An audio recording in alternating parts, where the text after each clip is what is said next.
So just before we went outside, we did a short exercise about how much money you want to make and how you're going to support the next person to make some money. So the quick lesson about that exercise is you're going to need people to achieve your goals. Architect Adeshoku said, you cannot be a one-man band, because if you do, you're going to burn out real quick.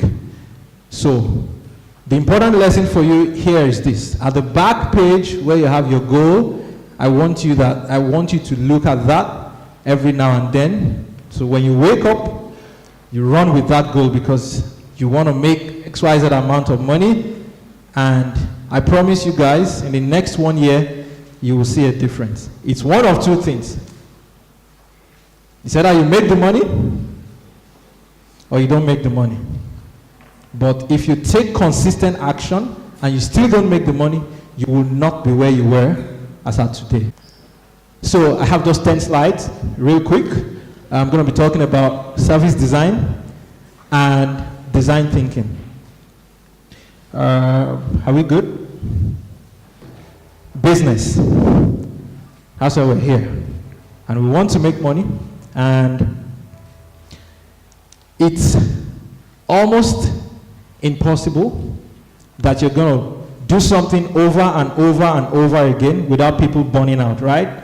You have to do something different. So that's why brands like Coca-Cola come up with new solutions. They say sugar-free, diet Coke, pet Coke, like that. So you keep buying, right? You keep buying. Now, let's talk about if you want to earn money, like the big companies here. If you're able to recognize more than 3 brands here, can you raise your hand, please? More than 3. Almost everybody. Use Google, McDonald's, UPS, Amazon, Nike, Microsoft, right? So we're going to have a case study of Microsoft today, and I will teach you how these guys think to make money. So the first thing they do, this process, I need you to put notes down. I need you to put notes down because you may not need this today, but I guarantee you in the next 1, 2, 3 years, you will remember the things I said today. So, design thinking. There's a problem you're trying to solve. So you're a computer company and you're about to release some products, you're about to release some software, and it's about to solve a problem. You have to build the right solution, so you have to go lean, build the right things. Build the right things. Now, we're going to come back to this, so put your mind on everything we're talking about. So design thinking first, explore the problem, think about what the problem is, how the problem is, do your surveys, do your interviews, get to know what people are asking about. Build the right things. Make sure you're building what is going to solve that problem. Now, when you're building the right things, you have to build it right. Because the only reason why someone is going to come back to you to buy that product or to get that service was because in the first instance, what you pitch to them works. So, keep these 3 things in mind. Keep it flexible, keep it responsive. Because the way companies grow these days, in the next 6 months, something might change. A policy might change. In the next 6 months, Google might say, we're decommissioning Google profile. That's why sometimes at Denim last year, Comfort said, if your business is your Instagram profile, if Instagram goes down today, it means you have no business. So you have to keep responsive, keep flexible, because a lot of things are going to change over a period of time that you cannot afford to start reinventing your processes all over again. So if you want to build something that's going to require an API for Google to plug in, build that API. If you're going to build a service that people are going to start using in the next 2 months, but you're still demoing, build that plugin that's going to make them plug and continue using your product. Because when you get to that stage where you're launching, when you get to that stage when you're marketing, you cannot afford to go back to design thinking stage. Okay? So mind the process, So we all have ideas, right? Everybody has this world-changing idea. They have this idea that is going to make the world a better place. They have this idea that is going to change the way people, use computers. You're going to change the way people go to work. You're going to invent the next big thing. But how do you push this idea forward? So the first thing you're going to do is you're going to ask questions. Ask questions. Because here, Jason Fox says, it's the questions we ask and the meaning we explore that will generate the insights into the insights most useful to our strategy. So let me use an example. If you're a company that is producing baby diapers, right? You want to ask mothers how many times they change their baby diapers in the night, correct? Correct. If you're a company that builds computer software, you want to ask where your users use their computers the most. Is it on the road? Is it in the office? Is it at home? What are their weekends like? So you have to ask questions. That's one of the first things you have to do if you're going to push something forward. So when you're asking these questions, you're going to be relating with people. People are going to be, people do business with people. Right? So these are the guys who are going to buy your solutions. These are the guys who are going to buy your product. You need to know many things about them. So you empathize. First is the customer, who they are. So the reason why you're sitting here today is because we understand you. We understand what you want. We understand what you need. We understand how you think. We understand where you're hanging out on social media. We understand how to push these stuffs to you. We understand what you want to look out for. And that's why you're here. Now, if you're going to have people you're selling your products to, you need to understand what they think, how they think, what they feel, their personas. Build a persona for them. So there was an hackathon that we did about 3 months ago, and we had to build a solution for a 40-year-old divorcee who has 2 kids and has to take them out for dinner. And because the kids are very different, we had to invent a system where they get to choose the dinner they want to have long before the father, who doesn't even have time to waste on choosing dinner, figures out where to eat. And then the app doesn't only choose where to eat based on their preferences, it also tells them if there is a parking space, because this man just doesn't have time for drama. He just wants to get somewhere, park, get them inside, eat, go home, settle in for the next day, because he's a very busy man. So you need to create personas for the people you're trying to solve problems for. So you are an architect and you want to design houses for rich people, right? Because those are your target audience. You need to know how they think. You need to know how they relate with lab pools. You need to know how they live. You need to know how much time they spend in their studies. You need to know what kind of materials make them tick. You need to know the kind of visitors they have. And that's what's going to make you design that perfect home for them. And then they're going to come back as repeat business. So you need to understand. And once you understand who they are, you're defining exactly what you want to do for them. The next thing is you start ideating. You start with your prototype. You start with your sketches. You start with your conceptuals. You start with the basics. Now, what this allows you to do is it allows you to tweak. It allows you to change things on the way. It allows you to test, right? So when you're moving to the prototype stage, you're building something and you say, okay, this is my first presentation. This is my second presentation. What do you like? What don't you like? By the time you're testing, they're accepting, you're doing a physical model, they're getting to understand much more of what you're doing. Now, that's architecture. Now, if you're not an architect, the same thing applies to you.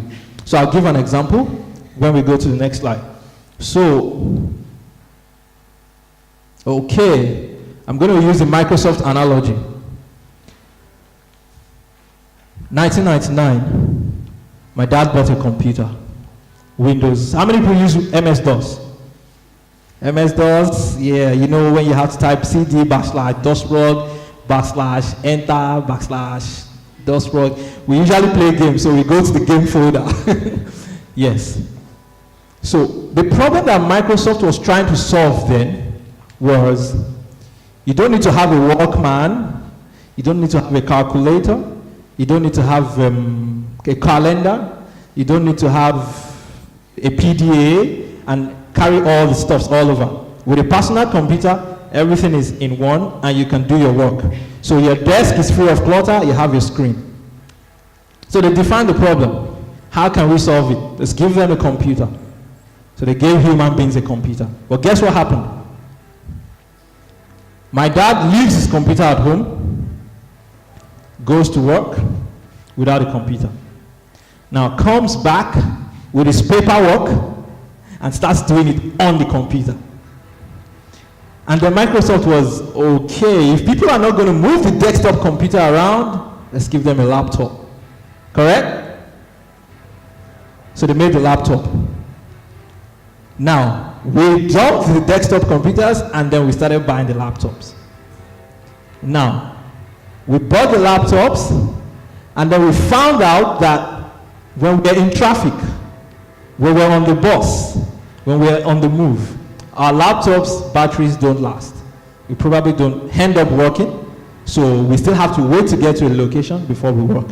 They invented the tablets. So the tablets takes you 14 hours before the battery goes off. Yeah, they're solving the problem because we're complaining, oh no, batteries, no, I don't want to do this.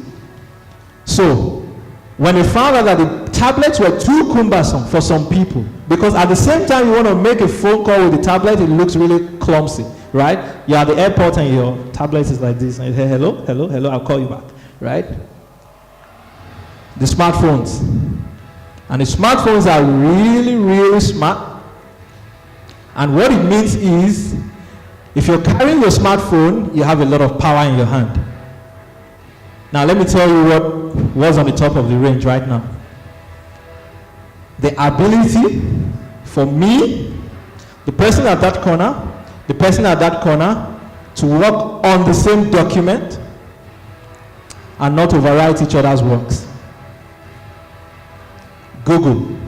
So we have Google Docs, we have Google Sheets. So I can be in this room right now editing a document, and someone in London is picking it up and sending it to the printer. I don't even have to email it. Real time. See why these guys keep making a lot of money?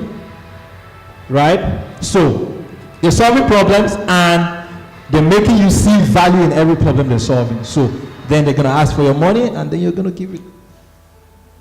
Because, in fact, if you don't know you have a problem, they'll create the problem and show you, and then you buy the solution, right?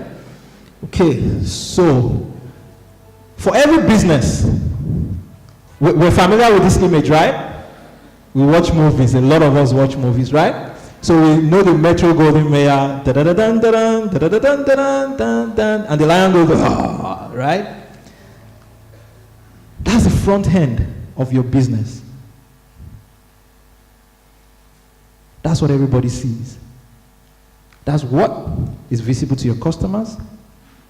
That's what they buy. What you're seeing right now is the front end. You know where the back end is? See that? How it's trapped on me. That's the back end. That's what works. That's what makes you hear me. So your touch point with me, which is visible to you for interaction, is the sound that gets to you. Every business has the front end and the back end. You have to make your back end extremely functional to have a very good front end. Because this is what the customers are going to relate with. This is what people are going to buy. This is what they're going to see. This is what's going to make them happy. So your people, your processes, your policies, after you've built your idea, you solve your problems, you think about all your everything, and you're doing your design thinking and you're building a solution, you have to make sure that your processes are very streamlined. So if you have to buy mailbird licenses to reply emails, if you have to get a license on Google, if you have to get documents, if you have to buy software, nobody wants to see how much you put in there. This is what they want to see. And unless this is running perfectly, this is not going to run perfectly. So don't forget, take care of the back of the house. The front of the house will look nice. Okay. So, customer experience, as much as it is very important for every business. So when you're moving from your design thinking stage, you're building the right thing, you're building thing right, when you're pushing it out there to your customers, it's very important that you respond to what they're giving you. Respond to the feedback you're getting. So I'm going to share a Houston Airport story with you guys.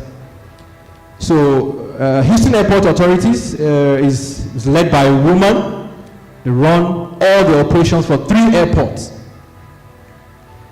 One very big one, actually, very big one. So they're running operations for 3 airports, and they found out that there was a lot of talk by people saying, oh, the airport toilets are quite dirty because they don't want to go to the bathrooms because they're not really feel good about it. So they said, what can we do to make sure that we don't get this complaint? Because it's negative feedback. Because what it means is some people will say, look, I'd rather go to New York than go to Houston because I don't want to use the bathrooms. It could kill their businesses if they don't listen to feedback, right? So what they did was they invented a very brilliant system, a feedback system. So what they do is, the first point of call when people get down from the plane is where? They're going to the bathroom, then they're going to get their luggages. So they invented a system that is all wired around the airport such that when a plane lands, the cleaners get notified of what gates the people are coming in through. So they mobilize. So the cleaners start going towards the bathrooms that will be most used when the Emirates plane lands, or when the Qatar Airways plane lands, or where the United airplane lands. Now, it's not stopping there. What they now did was, when people use the bathroom, when they're about to step out, there's a feedback system. Not difficult. They don't have to feel, how do you feel using this bathroom today? Start writing. No, nobody has time for that. What's on your mind after you use the bathroom? I want to get my bag and I want to go home. Correct? Yeah.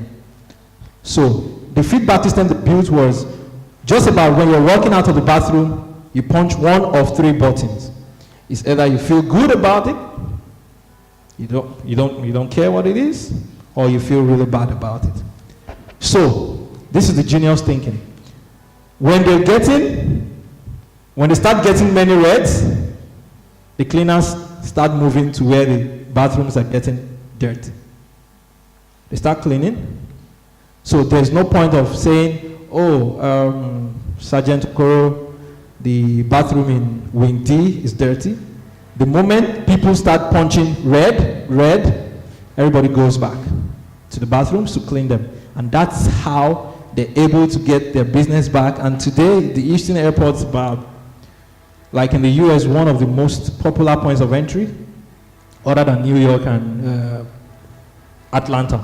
Okay? So your feedback system has to be on point, because that is the only way you can measure how people are responding to the products or services that you're pushing out there. So when you finish a project, for example, send an email to the client. How do you feel about this project? Rate us on a scale of 1 to 5. If you do that consistently, I'll tell you your next project is going to be different. You're going to get better, and then the experience they keep getting from you is going to put you on top of the industry, and then naturally everybody wants to go to you because you're the guy who does the better stuff. Questions?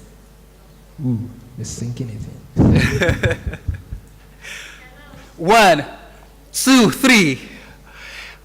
Sinking it in. 1 more. 4. Please come down to this side of the microphone very quickly. Just 4. 1, 2, 3, and 4. You may only ask one question because of our time, please. Thank you very much. Okay. Good afternoon, everybody. My name is Dami. Okay, the question I want to ask is, okay, first of all, great work with the program. Really, it's always a great feeling to be here to support this.